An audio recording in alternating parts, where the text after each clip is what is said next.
L'église Notre-Dame de Locmaria de Quimper est située sur la rive gauche de l'Odette, au sud de la ville close et de la cathédrale Saint-Corentin. À partir de l'installation de la première faïencerie en 1690, le caractère ouvrier du quartier s'affirma.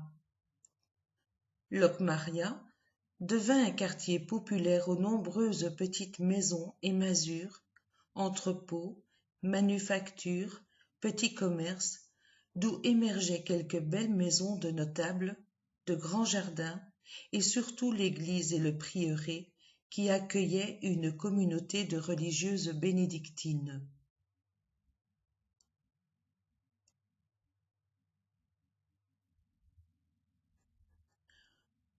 Autrefois, noyau primitif de Quimper, l'abbaye de Locmaria fut le plus ancien établissement chrétien de la ville. L'église abbatiale Notre-Dame est un parfait témoin des débuts de l'art roman de Bretagne. Elle est un très bel exemple des débuts de l'architecture romane bretonne. Les volumes sont parfaitement visibles et réguliers. L'extérieur est très sobre.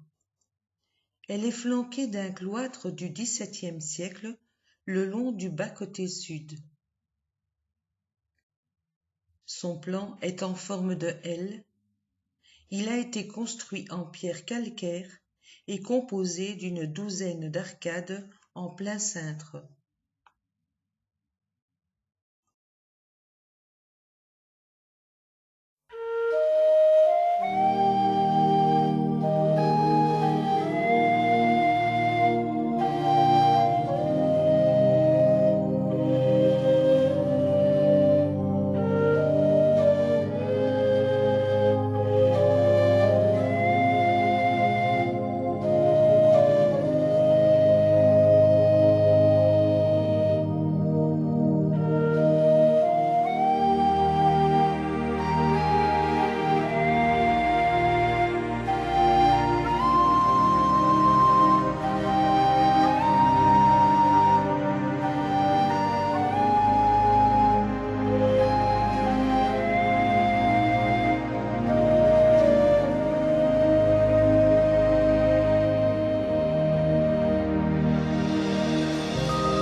Installée dans les quartiers du duc de Bretagne, l'église Saint-Matthieu fut par 2 fois reconstruite. Durant la Renaissance, elle est rebâtie et dotée d'un vaste ensemble de vitraux.